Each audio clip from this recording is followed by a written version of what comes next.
Bonjour Jérôme Zindi. Bonjour. Vous vous présentez comme vélo reporter, pionnier de la vidéo bas carbone. Qu'est-ce que ça signifie exactement? Alors en fait, ça signifie que je réalise toutes mes vidéos avec le plus faible impact possible sur l'environnement. Et donc pour faire ça, en fait, je me déplace à vélo électrique. Alors j'ai plusieurs types de vélos. J'ai un vélo électrique solaire, donc qui produit lui-même son énergie. Donc avec ça, je pars faire ce que j'appelle des vélos reportages itinérants, c'est-à-dire que je pars plusieurs jours en fait pour aller rencontrer par exemple des agriculteurs qui sont engagés sur l'agriculture durable, pour documenter de nouvelles façons de se déplacer.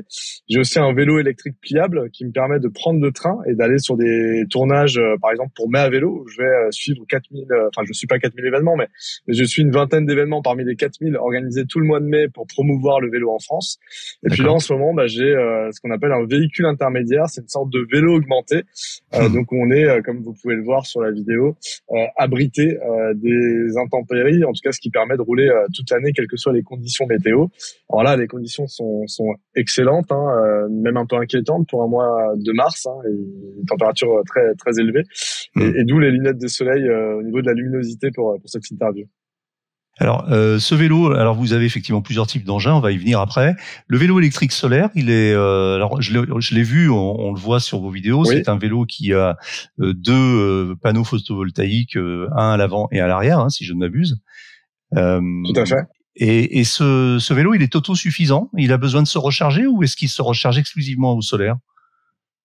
Alors ça dépend des conditions, mais globalement, quand on a des bonnes conditions de luminosité, en fait, il n'a pas besoin du tout de recharger. Je peux faire 150 km par jour quand on a du soleil.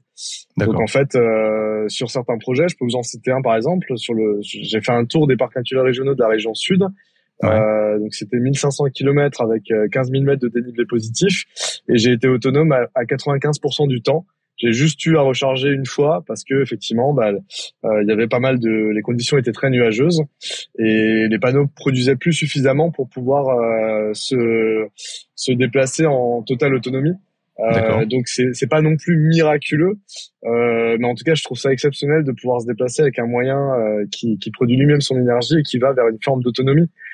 Surtout dans les conditions dans lesquelles on arrive, avec une énergie qui va être toujours plus coûteuse, toujours plus compliquée à produire.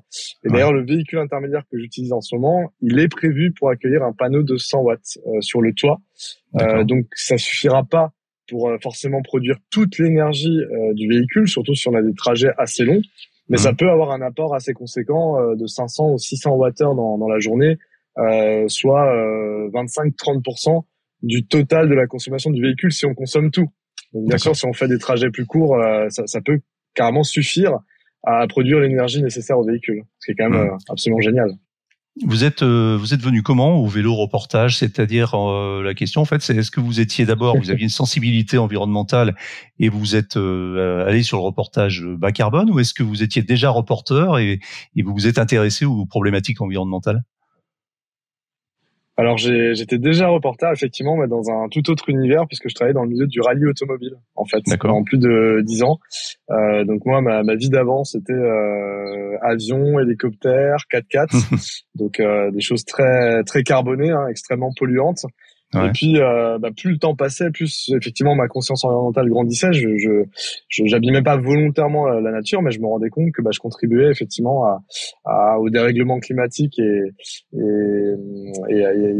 à abîmer notre planète. Donc plus j'avançais, plus j'étais conscient de ça. Et ensuite en juillet 2019, j'ai pris une grosse claque. En fait, je suis allé faire une randonnée en Auvergne et j'ai été confronté pour la première fois à la sécheresse en France, en tout cas dans une région où on s'y attend pas du tout, l'Auvergne. Je m'attendais à voir des montagnes totalement vertes, et c'était absolument pas le cas.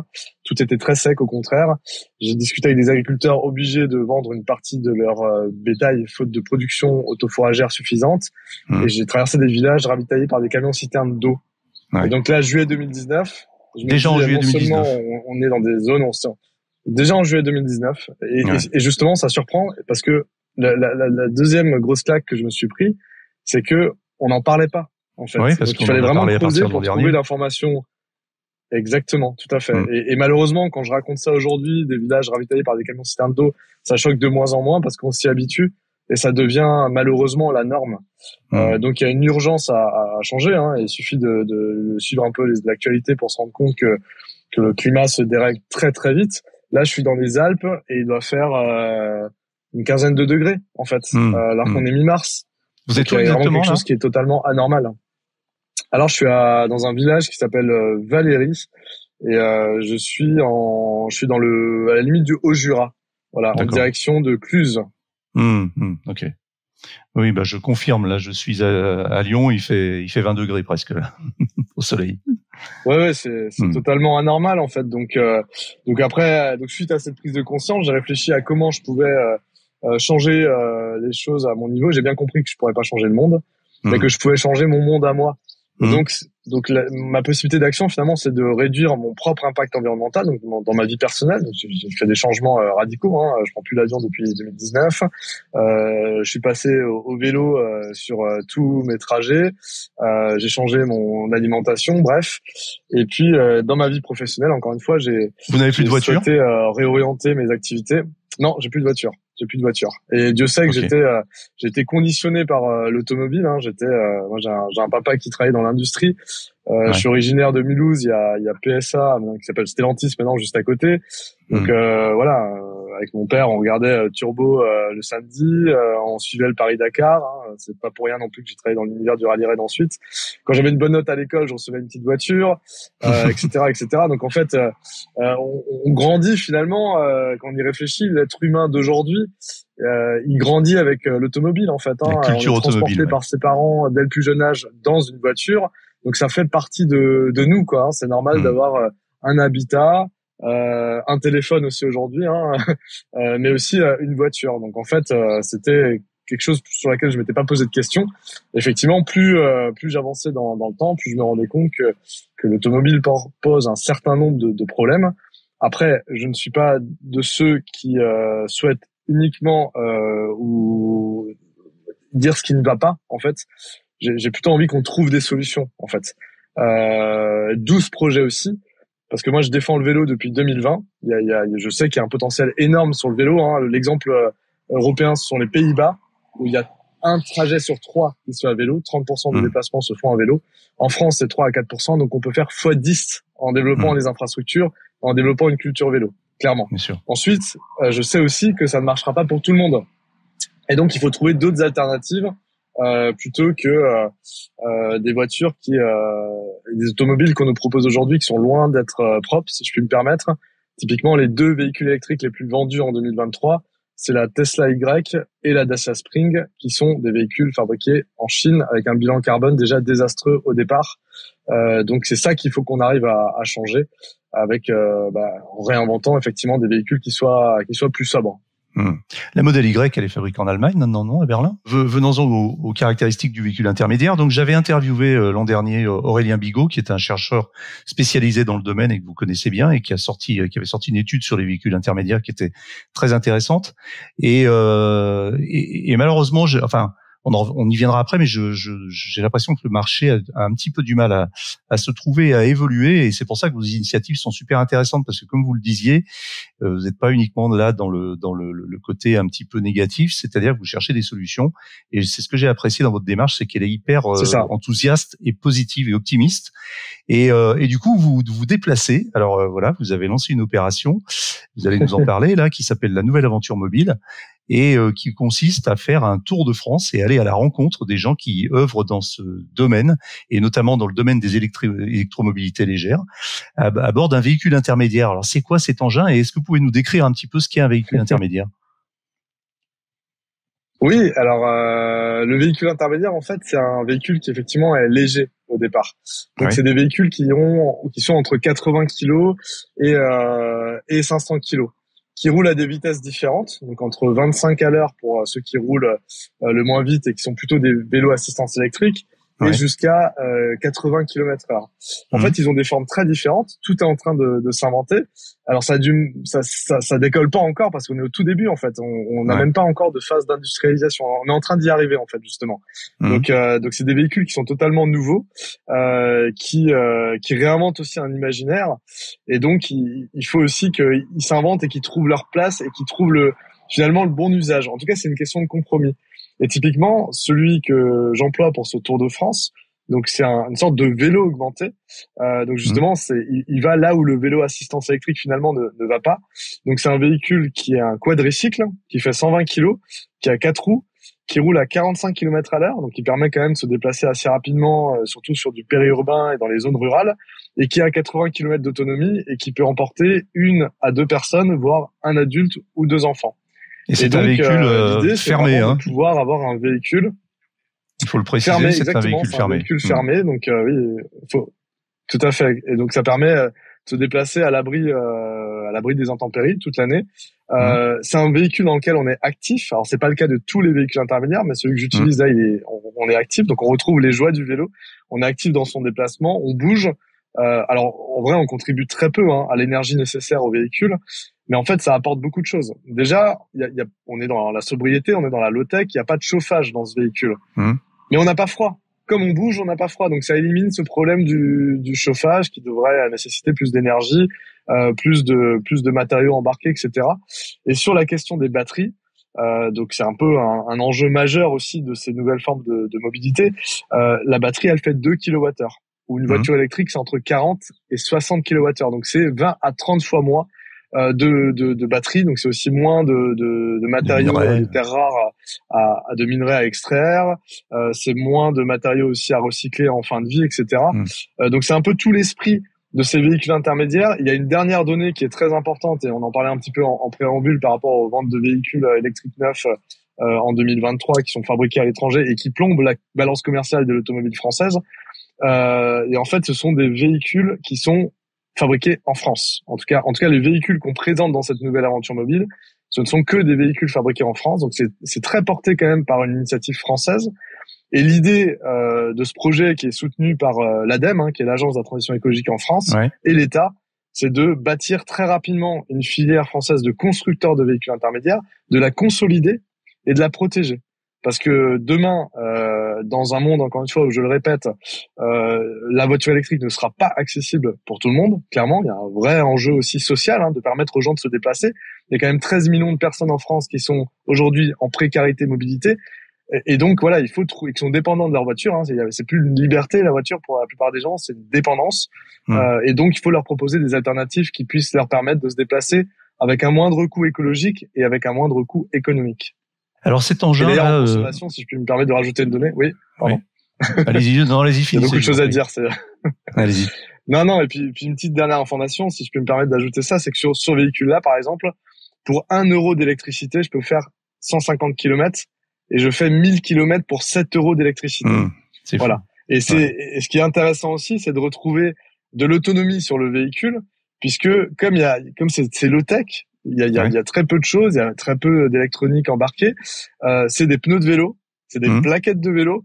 Donc autant vous dire que c'est des choses qu'on peut changer soi-même très facilement, avec un coût qui est bien moindre par rapport évidemment aux pièces automobiles. Donc il y a aussi toute cette question-là de pouvoir finalement reprendre la main, reprendre le pouvoir sur son moyen de déplacement. C'est un peu ça la philosophie. Cet engin-là, pour ne pas cet engin que vous utilisez, je crois qu'il s'appelle, c'est le QBX Sorean, c'est ça? Oui, tout à fait. Ouais. Peut-être. Alors là, QBX Sorean, c'est fabriqué à Caracas. Ok.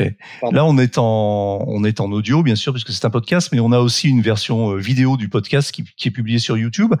Est-ce vous pourriez en profiter pour nous faire un petit tour du propriétaire, de nous montrer un petit peu à quoi ça ressemble, comment c'est foutu, et bien sûr. Pour ceux qui nous regarderont sur YouTube. Je vous laisse faire. Bien sûr. Alors là, je vous laisse apprécier la porte papillon. La porte papillon, je trouve ça génial. Ouais. Comme dans une Lamborghini. Et donc là, je suis à l'extérieur. Exactement, c'est ce que je dis assez souvent. C'est la Lamborghini du futur, beaucoup moins chère et beaucoup moins polluante. Donc là, je suis à l'extérieur. Donc vous voyez que c'est carronné. Alors là, on est vraiment sur un format qui réinvente l'imaginaire du véhicule. C'est quelque chose qu'on ne voit pas, qui surprend les gens. Il y a d'autres constructeurs de véhicules intermédiaires qui eux prennent plutôt le pari de reprendre les codes de l'esthétique automobile. Mais là, on est sur quelque chose d'assez révolutionnaire en termes aussi de design. Donc on voit qu'il y a des roues de vélo, il y a les moteurs dans les roues avant, Et donc là, il y a mes affaires, parce que je suis en train de faire un tour de France, donc il y a mes affaires et puis mon matériel de production vidéo qui est là. Puisque l'objectif, c'est vrai qu'on n'a pas dit, mais c'est de documenter tout ça et puis de réaliser des vidéos bas carbone pour montrer tous les enjeux et promesses autour de ces véhicules intermédiaires. Mais en tout cas, là, à la place de mon sac, il y a une banquette où un adulte peut s'asseoir confortablement, où on peut mettre 2 à 3 enfants s'ils sont en bas âge. Jérôme, la question que je me pose... voilà, je referme le véhicule, oui. Oui, la question que je me pose, c'est quand je vois vos vidéos, vous avez fait toute une série de vidéos, on mettra le lien dans le podcast, c'est que parfois vous transportez un passager, donc adulte, et vous pédalez. Et comment ça se passe au niveau de, il faut forcer ou, ça paraît quand même chaud comme ça de transporter une personne. Alors en fait, non, il faut pas forcer du tout. En gros, là, ce qu'il faut bien comprendre, c'est que le pédalage, c'est un petit bonus, si j'ose dire. Le pédalage, il a pas d'apport énergétique en soi. Il faut savoir qu'en pédalant, on apporte environ 100 watts d'énergie. Voilà. Alors que les moteurs, eux, au total, il y a 2 moteurs de 1500 watts, donc ils font 3000 watts. Donc autant vous dire que vous pédalez ou que vous ne pédaliez pas, ça change quasiment rien. Mais en fait, le pédalage, il est plus pour être actif dans son déplacement, comme je le disais tout à l'heure. Et puis aussi, on bouge, clairement. Quand je fais quand même 100 bornes, 100 à 150 bornes par jour, je le sens quand même à la fin de la journée, alors que je suis cycliste. Tout le reste de l'année, je me déplace à vélo et musculaire, beaucoup. Et donc ça a plus cet apport en bienfait et en santé, en fait, puisqu'il y a aussi un enjeu très fort de santé publique. Il y a des gens qui font très peu de pas dans la journée parce que ils partent de leur maison, ils vont à leur voiture qui est juste à côté, ils vont à leur travail. À leur travail, ils sont à un bureau. Donc tout ça, c'est très néfaste pour la santé, bien sûr. Donc c'est aussi l'idée, sur ce modèle-là en tout cas, d'avoir aussi un mouvement, en fait, qui apporte aussi du bien-être à santé physique et santé mentale. Alors parlons du marché du véhicule intermédiaire.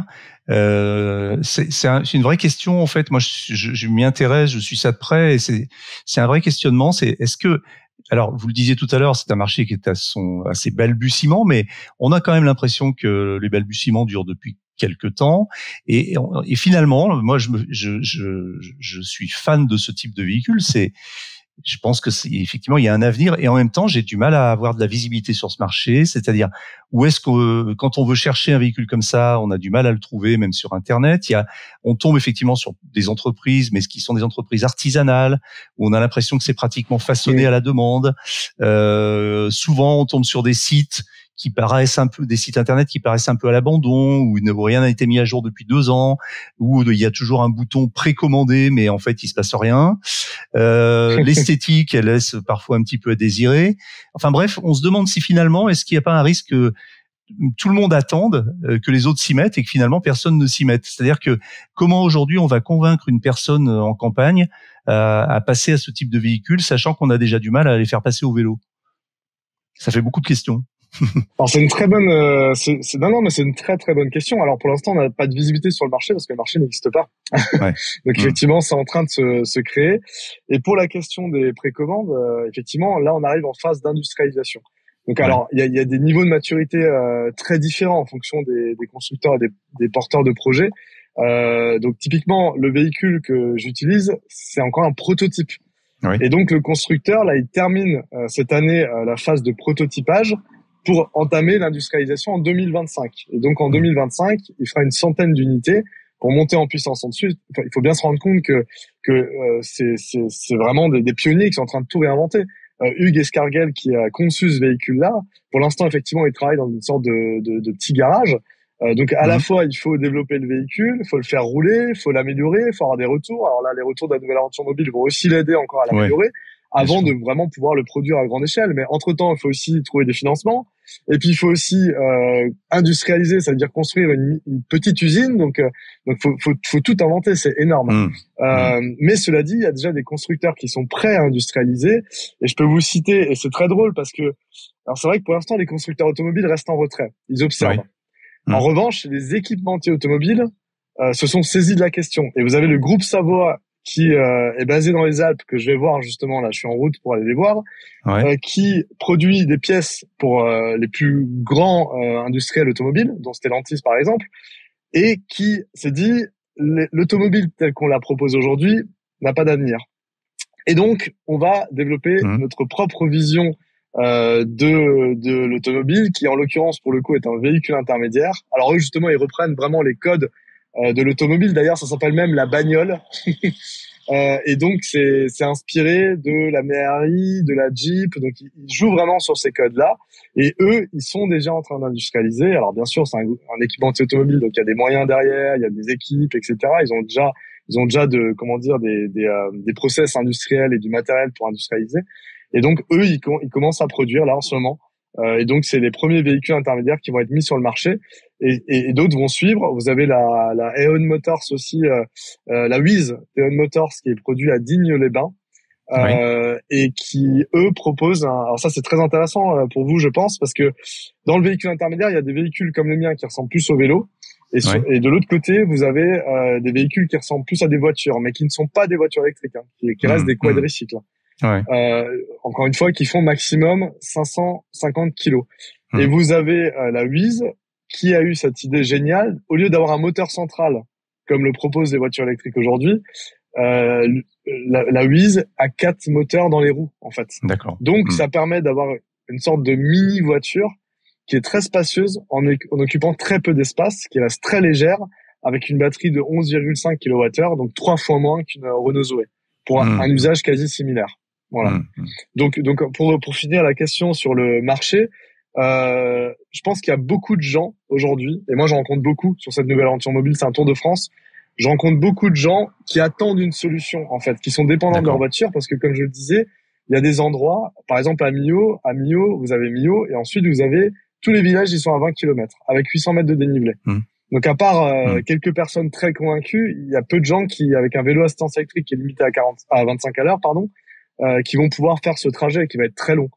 Et donc, le véhicule intermédiaire comme celui que j'emploie, par exemple, il permet de finalement de se déplacer avec moins d'impact environnemental, avec moins d'impact économique sur son portefeuille, et tout en gardant quand même la possibilité d'une liberté de déplacement, d'aller travailler avec finalement une toute petite perte de temps, mais des gains de l'autre côté qui sont énormes. Et en fait, c'est ça. Je pense que pour que ça fonctionne, il faut que les gains soient plus importants, à part les convaincus, qui au départ, pour des raisons écologiques, vont s'y mettre, et j'en rencontre, il y en a déjà qui en utilisent des véhicules intermédiaires, des citoyens qui vont déjà travailler en véhicule intermédiaire, qui vont déjà faire leurs loisirs en véhicule intermédiaire, qui emmènent leurs enfants à l'école en véhicule intermédiaire, donc ça existe déjà. Donc c'est un marché forcément qui va être d'abord porté par les convaincus, mais ensuite les gains, s'ils sont plus élevés que celui d'utiliser une voiture thermique ou électrique, là on va vraiment convaincre des millions de Français en fait. Donc le potentiel de marché est énorme, et le fait que des équipementiers automobiles se mettent sur le marché, ça prouve beaucoup de choses, quoi. Il y a aussi l'État qui soutient les acteurs de la filière, l'ADEME. Il y a une 60aine de constructeurs qui investissent parfois des centaines de milliers d'euros, voire des millions d'euros pour développer leurs véhicules, les améliorer et les homologuer, etc. Donc voilà, tout ça montre qu'il y a beaucoup d'indicateurs positifs et prometteurs pour ce marché. Et une dernière information, c'est que même des gros constructeurs automobiles comme Toyota vont de plus en plus vers la micromobilité, en fait. Donc tout ça montre que même les gros faiseurs du marché vont vers ça, quoi. Oui. Tendance-là, en tout cas. Alors Toyota, c'est une marque japonaise et c'est assez culturel au Japon, les kei cars, les petites voitures. Alors c'est pas tout à fait des véhicules intermédiaires, mais ce sont de toutes petites voitures. Alors il se pose quand même, et on finira peut-être un peu là-dessus, il se pose la question des infrastructures, parce que on est un peu sur un marché entre deux, c'est-à-dire que on peut pas, avec un véhicule intermédiaire comme celui que vous conduisez actuellement, dites-moi si je me trompe, mais on peut pas emprunter les pistes cyclables. On est obligé d'aller sur la chaussée, mais en même temps, on peut pas utiliser non plus toute la chaussée puisqu'on est interdit de voies express, etc. Donc, finalement, le domaine d'utilisation est relativement limité, je mets des guillemets, et puis surtout il est pas forcément très rassurant, c'est-à-dire se dire qu'on roule avec un petit engin comme ça très léger à 45 km/h sur une nationale, c'est pas forcément ce qu'il y a de plus rassurant.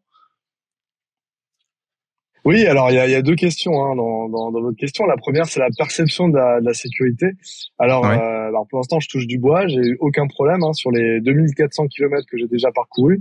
Alors bien sûr, il y a des routes peu fréquentées où c'est beaucoup plus agréable de rouler, Bien sûr. mais même sur les nationales ou les départementales très fréquentées, là je suis sur une route où il y a énormément de voitures et des gros camions. J'ai pas de sentiment d'insécurité en fait, parce que on D'accord. est quand même bien visible sur la route, on occupe l'espace. Et je trouve qu'on est bien intégré en fait par les automobilistes. Alors après, il y a des chauffards bien sûr, comme on en croise aussi en vélo ou quand Bien on est en sûr. voiture. Donc ça, on changera pas, mais très globalement, franchement, c'est plutôt une très bonne surprise. Après, ça résout pas la question de la perception de la sécurité qu'auront les gens en se disant est-ce que je me sens capable de rouler avec ce véhicule-là ou pas. Mais typiquement, et je reviens sur Mio. Il y a une expérimentation en cours avec des dizaines de véhicules intermédiaires qui sont mis à disposition des citoyens et qui testent sur les routes. Et en fait, les retours sont très positifs, en fait. Parce que les moyennes de vitesse, finalement, sont pas si élevées dans la plupart des territoires. En campagne, c'est 60 km/h. Donc finalement, on roule à peine moins vite.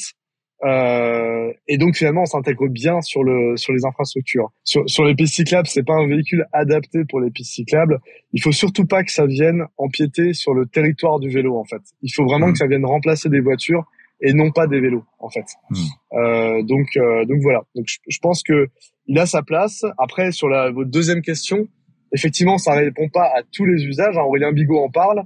Il y a seulement 6 déplacements par an en moyenne par Français en voiture qui fait plus de 80 km. Donc en fait, il faut juste réinventer la manière de se déplacer quand on doit aller plus loin.